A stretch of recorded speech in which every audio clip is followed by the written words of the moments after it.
जय हिंद दोस्तों, मैं शैलेश कुमार श्रीवास्तव स्वागत करता हूं।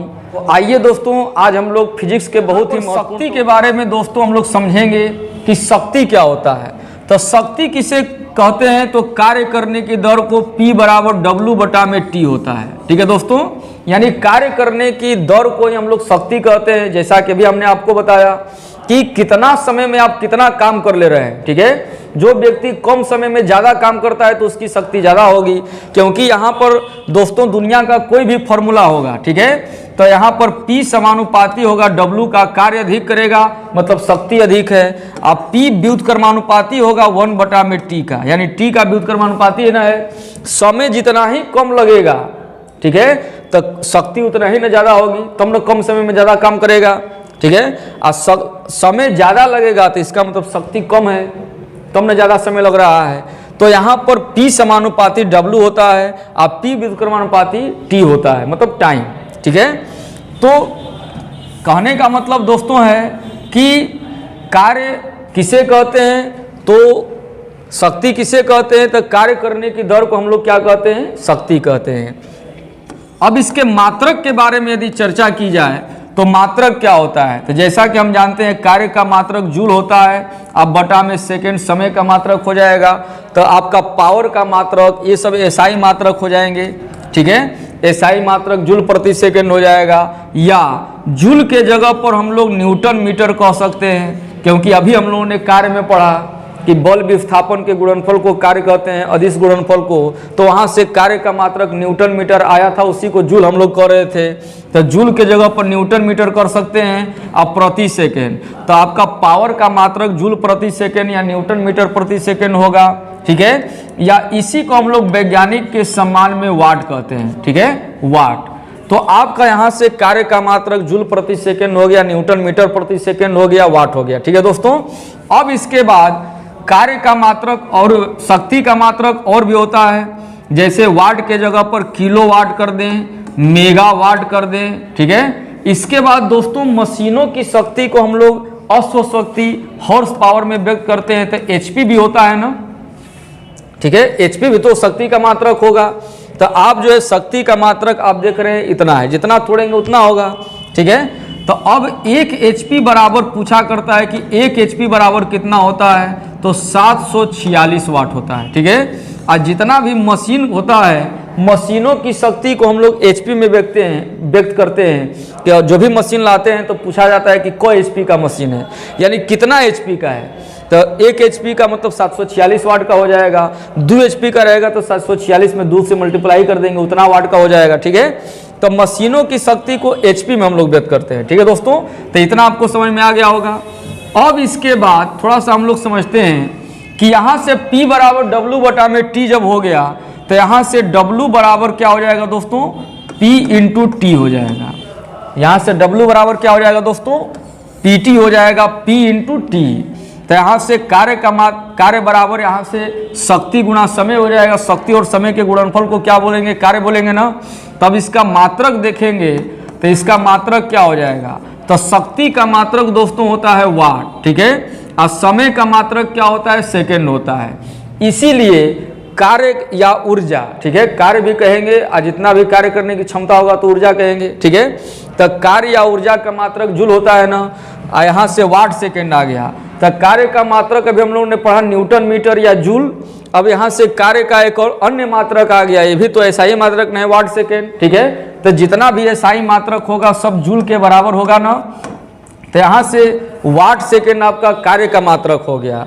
इसीलिए वाट सेकेंड कार्य का अन्य मात्रक के बारे में देखा जाए तो कार्य का अन्य मात्रक आपको दोस्तों हो जाता है वाट सेकेंड, या वाट को रहने देंगे, सेकेंड को थोड़ा सा बड़ा कर देंगे तो वाट घंटा। ठीक है, या वाट को बड़ा करेंगे तो किलोवाट, और सेकेंड को बड़ा कर देंगे तो घंटा, तो किलोवाट घंटा। ये तीनों भी आपका कार्य या ऊर्जा का मात्रक होता है। ठीक है, तो अब प्रश्न पूछा करता है कि 1 वाट सेकेंड बराबर कितना जूल होता है। ठीक है, तो यहाँ पर देखेंगे दोस्तों, तो 1 वाट गुणा 1 सेकेंड। ठीक, 1 वाट और 1 सेकेंड में गुणा करेंगे तब ना 1 वाट सेकेंड होगा। तो यहाँ पर 1 में गुणा करेंगे तो 1 हो जाएगा।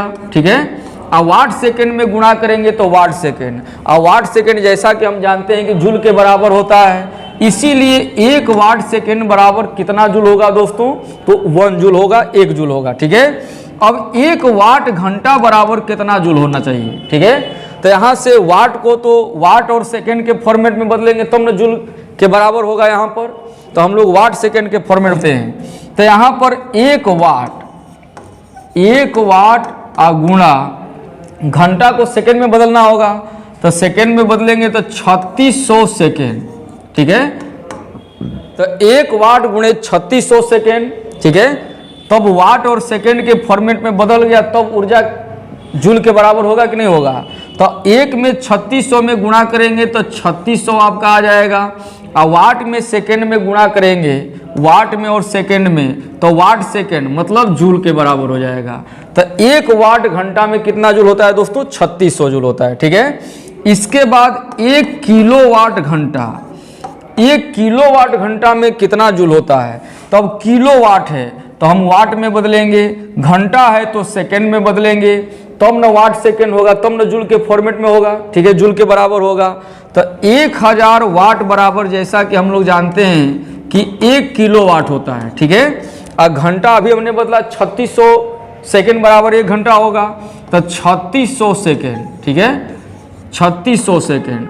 तो आपका यहाँ पर फाइनली कितना आया, तो 36 पर कितना शून्य देंगे, 3 और 2 5 गो, तो 5 गो जीरो देंगे। ठीक है, 2 और 3 5, तो इतना जूल होगा ना।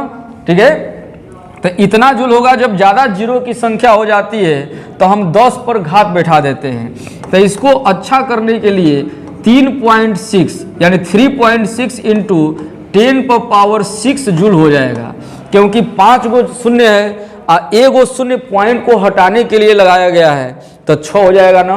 तो इतना जूल आपका हो जाएगा। ठीक है दोस्तों, तो हमको जहाँ तक तो उम्मीद है कि आप जो है इसको समझ रहे होंगे। ठीक है, समझ में आपको आ रहा होगा तो ज़रूर आप कमेंट कीजिएगा कि आपको हमारा वीडियो कैसा लगा, और अपने सर्किल में आप शेयर कीजिएगा इस सेशन को। ठीक है, तो अब जो है इसके बारे में, शक्ति के बारे में ज़्यादा कुछ नहीं, इतना तक आप समझ लेते हैं तो आप जो है कॉम्पिटिटिव एग्जाम के लिए परिपक्व हो जाते हैं। ठीक है, अब हम लोग थोड़ा सा चलते हैं दोस्तों एनर्जी के बारे में, ऊर्जा के बारे में। ठीक है, तो आप इसका स्क्रीनशॉट ले सकते हैं। अब जैसा कि देख रहे हैं दोस्तों ऊर्जा। ठीक है, ऊर्जा किसे कहते हैं, ऊर्जा के बारे में हम लोगों को समझना है। ऊर्जा क्या है, तो कार्य करने की क्षमता। यदि हमको कार्य करने की क्षमता ही नहीं होगा तो ऊर्जा कहाँ से होगा। ऊर्जा कब होगा, जब हमको कार्य करने की क्षमता होगी तब। ठीक है, तो कार्य करने की क्षमता को ही हम लोग क्या बोलते हैं दोस्तों, ऊर्जा कहते हैं। और जैसा कि हम बताते आ रहे हैं पहले से कि कार्य का मात्रक जूल होता है, और ऊर्जा का मात्रक भी जूल होता है, और ऊष्मा का, हीट का मात्रक भी दोस्तों जूल होता है। ठीक है, तो कार्य का मात्रक जूल, ऊर्जा का मात्रक जूल। ऊर्जा का एक अन्य मात्रक होता है इलेक्ट्रॉन वोल्ट। बाकी किलोवाट घंटा, वाट घंटा, वाट सेकेंड, जो कार्य का मात्रक होगा वो ऊर्जा का मात्रक होगा।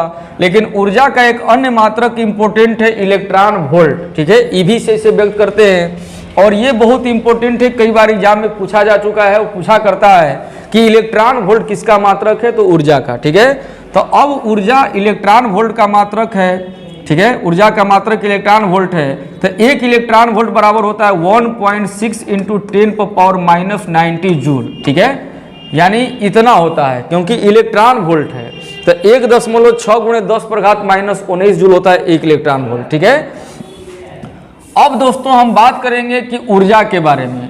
ऊर्जा 2 प्रकार की होती है। पहला मान लेते हैं गतिज ऊर्जा। ठीक है, एक होता है गतिज ऊर्जा, इसको बोलते हैं काइनेटिक एनर्जी, काइनेटिक एनर्जी। ठीक है दोस्तों, तो गतिज ऊर्जा, और दूसरा होता है स्थितिज ऊर्जा, पोटेंशियल एनर्जी। तो पहले गतिज ऊर्जा के बारे में हम लोग समझते हैं। ठीक है दोस्तों, तो गतिज ऊर्जा क्या होता है। गतिज ऊर्जा का मतलब कि दुनिया में कोई भी वस्तु गतिशील हो। ठीक है, तो जितना भी वस्तुएं गतिशील होती हैं उस सभी में कार्य करने की क्षमता होती है। तो किसी वस्तु में गति के कारण जो कार्य करने की क्षमता होगी दोस्तों, उसी को हम लोग गतिज ऊर्जा, काइनेटिक एनर्जी कहते हैं। ठीक है, तो गतिज ऊर्जा काइनेटिक एनर्जी बराबर आपको होता है हाफ mv², ठीक है, हाफ mv² होता है। गतिज ऊर्जा बराबर क्या होता है दोस्तों, हाफ mv²। तो गतिज ऊर्जा जितना भी गतिशील वस्तुएं होंगी तो सब में गतिज ऊर्जा होगी, ठीक है दोस्तों। तो गतिशील वस्तु, अब इसका एग्जाम्पल क्या देना है, ठीक है, रोड पर जितना भी आप देखते हैं गतिशील वस्तुएं, जहां कहीं भी पूरे ब्रह्मांड में जो भी गतिशील वस्तुएं होंगी सब में आपको गतिज ऊर्जा होगा, सब में कार्य करने की क्षमता होगा गति के कारण।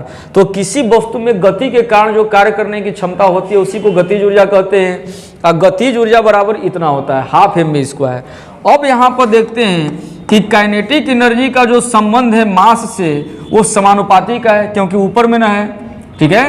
तो यहाँ से समझ लेना है दोस्तों कि A बराबर B/c दुनिया का कोई भी फॉर्मूला हो, ध्यान दीजिएगा, कान दीजिएगा थोड़ा सा, दुनिया का कोई भी फॉर्मूला हो A बराबर B/c यानी समथिंग कुछ भी लिखा रहेगा, किसी के बराबर कितना भी बटा में कितना होगा, ठीक है। तो यहाँ पर समझना होगा दोस्तों कि A का जो संबंध B से होगा वो हमेशा समानुपाती का होगा, ठीक है। समानुपाती का मतलब होता है कि यदि B बढ़ेगा तो A भी बढ़ेगा, अब B घटेगा तो A भी घटेगा। B को दुगना कर देंगे A भी दुगना हो जाएगा, B को 10 गुना करेंगे A भी 10 गुना होगा, ठीक है। B को 1/4 कर देंगे A भी 1/4 होगा। समानुपाती का मतलब समान अनुपात में घटना बढ़ना, समानुपाती का मतलब, ठीक है। हम तो मरेंगे ही शर्म, तुमको भी ले डूबेंगे, वही वाली हाल है। जैसे जैसे ही बढ़ेगा वैसे वैसे इसको भी बढ़ाएगा, जैसे जैसे ही घटेगा वैसे वैसे भी घटेगा, ठीक है। दोनों साथ साथ चलेंगे। और A का जो संबंध C से है वो हमेशा उल्टा का होता है व्युत्क्रमानुपाती का, यानी ऊपर नीचे का जो संबंध है दोस्तों हमेशा उल्टा का होता है। C बढ़ेगा तो A घटेगा, C घटेगा तो A क्या होगा, बढ़ेगा, एक दूसरे का उल्टा चलेगा, ठीक है। ये सब तो ये सब ध्यान देना है। दुनिया का कोई भी फॉर्मूला हो सब में नियम काम करता है, चाहे किसी भी टॉपिक का किसी भी सब्जेक्ट का फॉर्मूला हो सब में नियम लागू होता है, ठीक है। तो अब यहाँ पर चूंकि मास और यहाँ पर जो वेलोसिटी है, ठीक है, वो काइनेटिक एनर्जी के बराबर है, ऊपर में है, ठीक है। तो बराबर है तो समानुपाती होगा, और काइनेटिक एनर्जी समानुपाती होगा v² के। अब दोस्तों इससे आपको तमाम क्वेश्चन बनाए जा सकते हैं, लेकिन आपका एक कंसेप्ट क्लियर होना चाहिए। कंसेप्ट आपका क्लियर रहेगा तभी आपका रिजल्ट क्लियर होगा। तो आपका कंसेप्ट क्लियर होना चाहिए कि ऊपर ऊपर का संबंध समानुपाती का हमेशा होता है, और ऊपर नीचे का जो संबंध होता है दोस्तों वो हमेशा व्युत्क्रमानुपाती का होता है, ठीक है। तो अब जो है यहाँ पर मास को हम दुगना करेंगे तो गतिज ऊर्जा भी दुगनी हो जाएगी। अब इसमें हाफ जो इसमें दिया है दोस्तों इससे हमको कोई लेना देना नहीं है, जो भी पूछेगा सिर्फ उसी को देखना है, ठीक है। जिसके बारे में हम कहेंगे बस उसी को पकड़ लेना है, ठीक है। घर में बहुत सारे सदस्य होते हैं, एक आदमी मर्डर कर दिया, ठीक है, तो सबको पुलिस नहीं न पकड़ेगी, एक आदमी को न पकड़ेगी। तो जिसके बारे में संबंध पूछा जाएगा सिर्फ उसी को हमको पकड़ना है और उसी पर ध्यान केंद्रित करना है, बाकी को भूल जाना है कि उसमें कुछ है भी, ठीक है। तो काइनेटिक एनर्जी मास को दुगना करेंगे तो गतिज ऊर्जा भी दुगनी हो जाएगी, अब मास को आधा करेंगे तो गतिज ऊर्जा भी आधी हो जाएगी, क्योंकि समानुपाती वाला मामला है ना। अब 4 गुना करेंगे तो ये भी 4 गुना, इसको 10 गुना करेंगे ये भी 10 गुना, इसको 50 गुना करेंगे ये भी 50 गुना। समानुपाती का मामला है तो बढ़ेगा ही। लेकिन बेग वाला में दोस्तों ध्यान देना है कि यहाँ पर ये स्क्वायर में है, ठीक है। तो स्क्वायर में है तो बेग को दुगना करेंगे तो केवल v के जगह पर क्या कर देंगे, 2 कर देंगे, दुगना कर देने के लिए स्क्वायर कर देंगे। तो काइनेटिक एनर्जी क्या हो जाएगी, काइनेटिक एनर्जी समानुपाती हो जाएगी, दुगनी की 4 गुना हो जाएगी, ठीक है। तो गतिज ऊर्जा 4 गुनी हो जाएगी। कहने का मतलब है दोस्तों कि जब भी आपको पूछा जाएगा तो उसी के बारे में अब कह दिया जाएगा कि बेग को 4 गुना कर दिया जाए तो काइनेटिक एनर्जी समानुपाती 4 का स्क्वायर कर देंगे, केवल v के जगह पर क्या कर देंगे 4 कर देंगे। तो 4 का स्क्वायर करेंगे तो चचौ के 16 गुना, यानी काइनेटिक एनर्जी कितनी गुनी हो जाएगी, 16 गुनी हो जाएगी, ठीक है। यदि बेग को आधा कर देंगे तो काइनेटिक एनर्जी कितनी हो जाएगी, तो काइनेटिक एनर्जी समानुपाती 1/2 यानी 1/2 का स्क्वायर कर देंगे तो आपका रिजल्ट क्या आ जाएगा, 1/4 न तो 1/4 गुनी हो जाएगी, ठीक है। तो जैसे जैसे आपको पूछेगा दुनिया का कोई भी फॉर्मूला होगा वैसे वैसे उसके जगह पर मान रख करके यदि स्क्वायर में है तो स्क्वायर में हो जाएगा, और स्क्वायर में नहीं है तो उतना ही हो जाएगा। जैसे द्रव्यमान को आधा करेंगे तो यम के जगह पर हम क्या लिख देंगे, आधा। तो गतिज ऊर्जा क्या हो जाएगी, आधी हो जाएगी। यदि द्रव्यमान को 1/4 कर दिया जाए तो 1/4 हो जाएगा, तो गतिज ऊर्जा भी 1/4 हो जाएगा ना, ठीक है। द्रव्यमान को 16 गुना, तो यम के जगह पर 16 रख देंगे, काइनेटिक एनर्जी 16 गुनी हो जाएगी। तो जैसे जैसे बोलेगा वैसे वैसे कर देना है। तो सिंगल सिंगल पूछ सकता है। अब दोस्तों ये आपका डबल भी, मतलब दोनों मिक्स करके भी पूछा जा सकता है कि यदि द्रव्यमान और वेग दोनों को दुना कर दिया जाए तो गतिज ऊर्जा पर क्या प्रभाव पड़ता है, ठीक है। तो द्रव्यमान को भी दुना कर देंगे और वेग को भी दुना कर देंगे, तो काइनेटिक एनर्जी समानुपाती है mv² के ना, क्योंकि हाफ तो इसके फॉर्मूला में है, तो हाफ को तो देखना नहीं है। तो यम को दुना कर देंगे, तो यम के जगह पर 2 रखेंगे, और यम में भी में मल्टीप्लाई है तो मल्टीप्लाई कर देंगे। अब वेग को भी दुना कर देंगे तो 2 का स्क्वायर, तो 2 दुना के 4 और दुना के 8, तो गतिज ऊर्जा कितनी गुनी हो जाएगी, 8 गुनी हो जाएगी। यदि कह दिया जाए कि द्रव्यमान को 2 गुना और वेग को आधा कर दिया जाए, तो वेग के जगह पर हाफ का स्क्वायर कर देंगे, तो 2 गुणे 1/4, तो 1 कट गया तो बराबर 1/2 आ जाएगा, यानी गतिज ऊर्जा आधी हो जाएगी, 1/2 गुनी हो जाएगी, ठीक है दोस्तों। तो हमको पूरा उम्मीद है कि आप जो है समानुपाती व्युत्क्रमानुपाती वाला जो मामला है आप बिल्कुल समझ गए होंगे, ठीक है। और दुनिया का कोई भी फॉर्मूला होगा सब में लागू होता है। अब जो है दोस्तों हम लोग थोड़ा सा चलते हैं कि गतिज ऊर्जा और संवेग में क्या रिलेशन है मोमेंटम में, ठीक है। तो गतिज ऊर्जा और संवेग में संबंध जानने के लिए हम जानते हैं दोस्तों कि काइनेटिक एनर्जी बराबर हाफ mv² होता है, ठीक है। तो हमको ऊपर नीचे में यम से हम मल्टीप्लाई कर देंगे तो कोई मान में फर्क नहीं पड़ेगा, तो ऊपर आपका हो जाएगा m² v² और नीचे 2 है, और यम में गुणा करेंगे तो 2m हो जाएगा, ठीक है। तो इसको हम लोग लिख सकते हैं mv × mv अब बटा में 2m, ठीक है। तो यहाँ पर हम जानते हैं दोस्तों कि P यानी मोमेंटम P बराबर क्या होता है दोस्तों, mv होता है, ठीक है। तो यहाँ भी यम कर देंगे, यहाँ भी यम कर देंगे, तो आपका हो जाएगा p² बटा में 2m। तो यहाँ पर काइनेटिक एनर्जी और गतिज ऊर्जा में आपका रिलेशन क्या निकल करके आया, तो p² बटा में 2m, ठीक है। तो यहाँ पर p का भी समानुपाती होगा ना, क्योंकि ऊपर है, ठीक है। जैसे जैसे संवेग बढ़ेगा तो गतिज ऊर्जा भी बढ़ेगी, और संवेग कम होगा तो क्या होगा, गतिज ऊर्जा भी कम होगी, ठीक है दोस्तों। तो अब एक बात इसमें और आपको ध्यान देना है, इसको आप स्क्रीनशॉट ले सकते हैं। एक बात और आपको ध्यान देना है कि काइनेटिक एनर्जी बराबर होता है हाफ mv² या काइनेटिक एनर्जी बराबर होता है p² बटा में 2m, ठीक है। ये दो को यहाँ से आपका फॉर्मूला प्राप्त हुआ काइनेटिक एनर्जी से, ठीक है। तो अब यहाँ पर जो जो स्क्वायर में है दोस्तों, इसी का पूछता है परसेंटेज x% की वृद्धि या कमी कर दिया जाए, ठीक है, तो कितना प्रतिशत गतिज ऊर्जा में कमी या बेसी होगा। समझ में आया, यानी कह देगा कि किसी वस्तु के वेग में 20% की वृद्धि कर देने पर गतिज ऊर्जा में कितने प्रतिशत की वृद्धि हो जाएगी, या 20% की कमी कर देने पर गतिज ऊर्जा में कितना क्या बदलाव होगा, कमी होगा कि बेसी होगा। अब P भी संवेग ऊपर में है, ठीक है। तो जो जो स्क्वायर में होता है दोस्तों उसी का पूछता है, द्रव्यमान को नहीं पूछेगा, ठीक है। जो जो स्क्वायर में होता है उसी का, जो सीधा समानुपाती वाला जो मामला होता है, ठीक है, डायरेक्टली प्रोपोर्शनल जो होता है उसी का ये संबंध पूछता है x% की वृद्धि कमी। तो इसके लिए आप ट्रिक याद रखेंगे, ठीक है। परसेंटेज वृद्धि कमी पूछेगा आपको, तो आपको क्या करना है, 2x आप प्लस माइनस x² बटा में 100, ये वाला आपको फॉर्मूला याद रखना है, ठीक है। अब जैसे पूछ देगा कि किसी वस्तु के वेग में 20% की वृद्धि कर दिया जाता है तो उसके गतिज ऊर्जा में कितने प्रतिशत की वृद्धि हो जाती है, ठीक है। तो दुगुना तिगुना वाला तो हमने बता दिया, लेकिन वृद्धि वाला पूछता है तो कैसे बनाते हैं, तो ये वाला ट्रिक याद रखेंगे। कितना x% की वृद्धि या कमी आपको पूछेगा, तो यहाँ वृद्धि पूछा जा रहा है तो आपको क्या करना है, 2x रखना है, तो 2 × 20 हो जाएगा ना, ठीक है। अब वृद्धि पूछेगा तो प्लस का मतलब यहाँ क्या है, वृद्धि। जब वृद्धि पूछेगा तो यहाँ बीच में प्लस दे देना है, और जब कमी पूछेगा तो यहाँ पर क्या कर देना है, माइनस कर देना है, ठीक है। तो यहाँ पर आपका वृद्धि पूछा हुआ है तब बीच में प्लस लगाएंगे ना, x² यानी 20 × 20 कर सकते हैं और बटा में 100, ठीक है। तो यहाँ 0 से 0 ये सब कट गया ना, तो यहाँ पर 20 दूना के 40 और प्लस ये 2 दूना के 4, तो 40 और 4 कितना हो जाएगा दोस्तों, 44% की वृद्धि हो जाएगी किसमें, आपको गतिज ऊर्जा में। ठीक है, तो आप इस प्रकार से कोई भी आपको संवेग में भी 40% या 50% की वृद्धि कर देंगे तो गतिज ऊर्जा पर क्या प्रभाव पड़ेगा। ठीक है, तो ऐसा सब मामला आता है तो ये आप ट्रिक याद रखेंगे। x% की वृद्धि कमी पूछा जाएगा, कोई भी दुनिया का फॉर्मूला हो, ठीक है, चाहे मैथ का हो या साइंस का हो, तब x% की वृद्धि कमी पूछा जाता है और वो स्क्वायर में है जिसके बारे में पूछा जाता है, तो आप ये वाला फॉर्मूला लगा सकते हैं 2x plus minus x square बटा में 100 प्लस कब करेंगे जब वृद्धि होगी तब, और माइनस कब करेंगे जब कमी होगी तब। ठीक है दोस्तों, तो हमको पूरा उम्मीद है कि आप जो है काइनेटिक एनर्जी के बारे में समझ गए होंगे।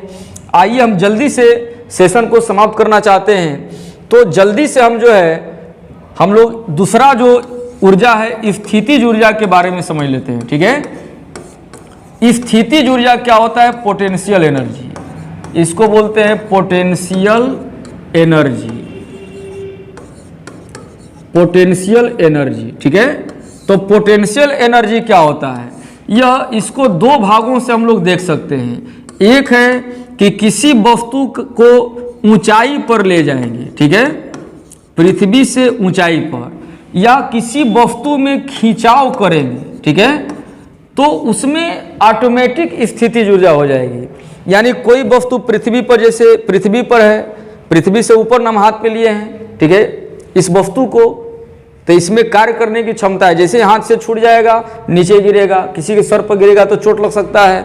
ठीक है, तो ऊंचाई पर कोई वस्तु पृथ्वी से थोड़ा भी ऊंचाई पर जाएगी तो उसमें ऑटोमेटिक स्थितिज ऊर्जा हो जाएगी, क्योंकि उसके पोजीशन में बदलाव आ गया।